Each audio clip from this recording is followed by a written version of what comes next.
Paris, the city of light, holds a labyrinth of darkness beneath its streets, a sprawling network of tunnels, quarries, and catacombs stretching over 180 miles.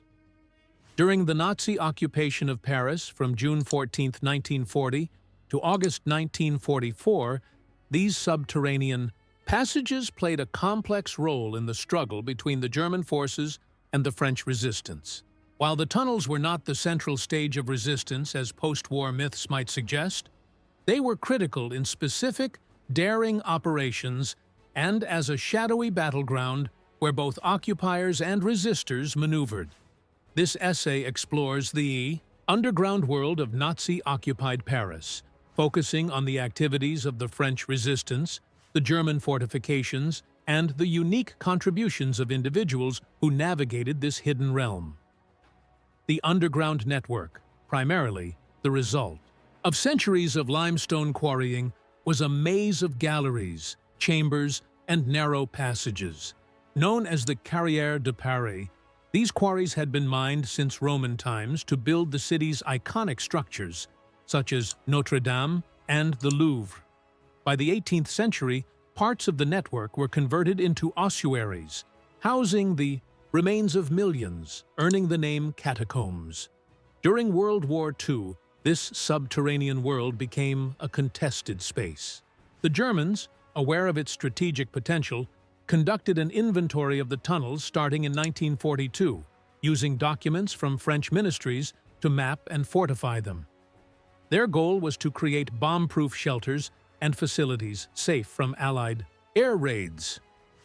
Under the 6th arrondissement, particularly beneath the Jardin du Luxembourg and Lycée Montaigne, the Wehrmacht constructed sophisticated air raid shelters, complete with reinforced concrete and barbed wire barriers. These bunkers were designed to protect German personnel and equipment, and some were equipped with ventilation systems and emergency exits, showcasing Nazi engineering prowess. The French resistance, however, saw the tunnels as a potential asset for their clandestine operations. The most notable underground resistance activity involved two medical students, René Sutel and Jean Talleyrand, who began exploring the quarry system in 1943. Sutel, studying at Sainte-Anne Psychiatric Hospital, discovered an old locked gate in the basement air raid shelter. Intrigued, he picked the lock and, with Talleyrand, ventured into the limestone tunnels of the Grand Réseau Sud, a network spanning 4 arrondissements on the left bank. Over the next year, they conducted nightly expeditions, evading German patrols and navigating the dark, cramped passages. By day, they verified their routes above ground on bicycles, meticulously mapping the tunnel's entrances, exits, and shortcuts. Their efforts produced a detailed plan of the free underground areas, not controlled by the Germans. This map was a significant achievement, covering over 300 kilometers of galleries, and it included notes on German fortifications, such as the bunkers under the Jardin du Luxembourg. Sutel and Talleyrand's work was driven by a desire to aid the resistance and General Charles de Gaulle's Free French forces. They eventually connected with Colonel Henri Rol-Tanguy, the Paris chief of the Forces Françaises de l'Intérieur, FFI, the Unified Resistance Forces. Rol-Tanguy, a seasoned fighter from the Spanish Civil War, recognized the map's value and toured the tunnels with the students. However, the FFI concluded that the quarries were of limited strategic use. The narrow, 6-foot-high and 3-foot-wide passages were too restrictive for large-scale operations or offensives. Plans, such as an attack on the Prison de la Santé via a tunnel entrance, were abandoned due to the difficulty of moving fighters in and out safely. Instead, the tunnels served as clandestine shelters, arms depots, and communication routes for small groups or individuals. Rol-Tanguy's most significant use of the underground came in August 1944, during the liberation of Paris. With the city on the brink of uprising, he requisitioned a disused air raid shelter beneath Place Denfert Rochereau. just yards from the iconic Lion of Belfort statue. This bunker, originally built to protect civilians, was transformed into the FFI's command post. From this subterranean headquarters, Roltangi, his wife Cécile, and other operatives coordinated the resistance's efforts to harass German forces and support the advancing Allied troops. The bunker's telephone exchange, capable of bypassing German tapped lines, allowed secure communication.